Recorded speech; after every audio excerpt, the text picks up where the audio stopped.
Bonjour et bienvenue.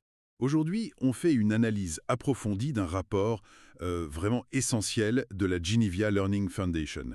Il s'intitule «Sur le front du changement climatique, témoignage des travailleurs de la santé». Bonjour. Oui, c'est un document assez unique. Il compile 219 témoignages.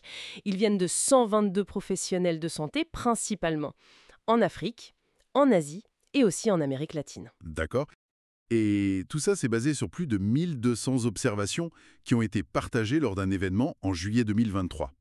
C'est important parce que ça sert de base à une formation par le partage d'expériences. Alors, notre objectif aujourd'hui, c'est de découvrir ce que ce rapport révèle, justement, sur les impacts très concrets du changement climatique sur la santé, mais surtout du point de vue unique de ceux qui sont vraiment en première ligne. Pourquoi cette perspective est-elle si précieuse?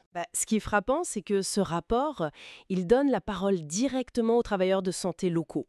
Mhm. Leur savoir, celui qui vient du terrain, du quotidien, il est très souvent négligé, un peu considéré comme anecdotique, vous voyez. Oui, c'est souvent le cas. Et là, au contraire, il est central. C'est toute la valeur de ce qu'on appelle la connaissance en action. La connaissance en action, qu'est-ce que ça apporte de plus ou de différent par rapport aux, disons, aux grandes études scientifiques? Alors ça complète absolument les données scientifiques.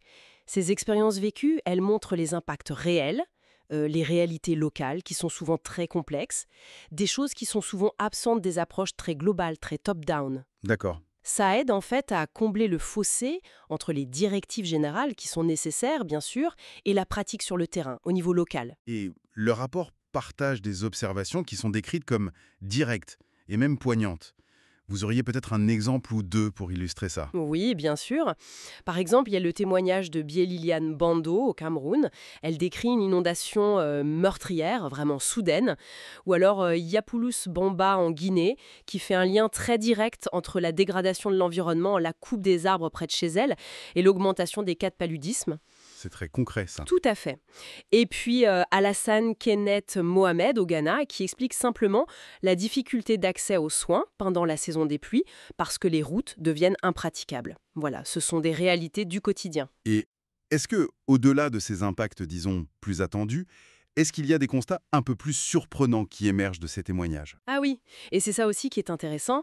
Par exemple, des travailleuses de santé au Kenya ont noté une hausse de l'alcoolisme chez les hommes. Ah oui, hein. Oui, et en creusant un peu, elles ont fait le lien avec la perte de revenus agricoles à cause de la sécheresse.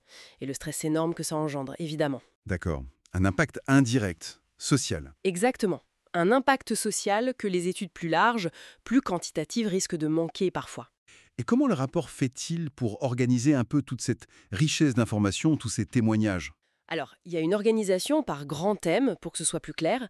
On trouve les impacts des événements météo extrêmes, comme les inondations, les sécheresses. Il y a la sécurité alimentaire, bien sûr, le lien avec la malnutrition. Les maladies infectieuses, comme le paludisme dont on parlait. Mhm. Et aussi les maladies non transmissibles, l'accès aux services de santé, la santé mentale, très important. Et puis ces impacts sociaux plus larges, comme l'exemple de l'alcoolisme. Et donc, l'idée derrière ces thèmes, c'est d'aider les professionnels sur le terrain à réfléchir à leur propre contexte, c'est ça? C'est exactement ça. Pour chaque thème, le rapport donne des exemples très précis. Prenons les maladies infectieuses. On voit comment la modification des habitats des moustiques à tel endroit affecte le paludisme. Pour la sécurité alimentaire, des agents de santé expliquent comment ils repèrent plus de cas de malnutrition après une mauvaise récolte, par exemple. Donc, chaque témoignage peut servir un peu de miroir. Voilà, un miroir ou un point de comparaison. Ça permet à chaque professionnel de santé de se dire « Ah oui, chez moi, c'est un peu différent, mais je vois le lien ». Ou « Tiens, je n'avais pas pensé à observer ça ». Ça stimule la réflexion sur sa propre situation. Et on en revient à cette formation par les pairs que vous mentionniez au début. C'est donc le but? Utiliser ces histoires pour apprendre ensemble. Tout à fait. C'est l'approche de la fondation qu'ils appellent Teach to Reach.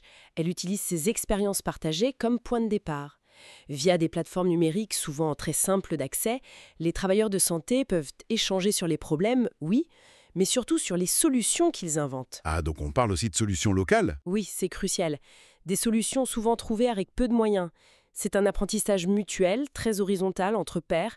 On sort du schéma où le savoir vient uniquement d'en haut. Et est-ce que cette méthode, on sait si elle fonctionne, si elle a des résultats concrets? Les retours sont très positifs.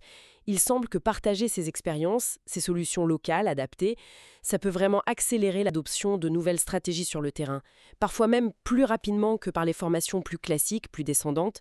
L'idée, c'est de renforcer la résilience du système de santé en partant de la base, en valorisant cette intelligence collective. Donc pour résumer un peu, ce rapport nous offre une vision très humaine, très directe des conséquences sanitaires du changement climatique, vraiment vue par ceux qui sont en première ligne. Oui, et sa valeur est éminemment pratique. Pour un agent de santé qui lit ça, c'est trouver des échos à ce qu'il ou elle vit, mais c'est aussi découvrir comment d'autres font face ailleurs. Et pour un décideur, Pour un décideur, c'est saisir la diversité incroyable des contextes et comprendre à quel point il est important de soutenir ces solutions qui émergent localement. Le principe, c'est vraiment apprendre des autres pour mieux agir chez soi. et pour conclure, peut-être une pensée, une question pour aller plus loin. Et si on écoutait, si on valorisait de manière vraiment systématique cette expérience quotidienne, ce savoir pratique de millions de travailleurs de santé dans le monde? Comment est-ce que ça pourrait transformer, peut-être radicalement, notre réponse collective aux grandes crises sanitaires, y compris celle du climat? Voilà une question importante. Merci beaucoup de nous avoir rejoints pour cette analyse.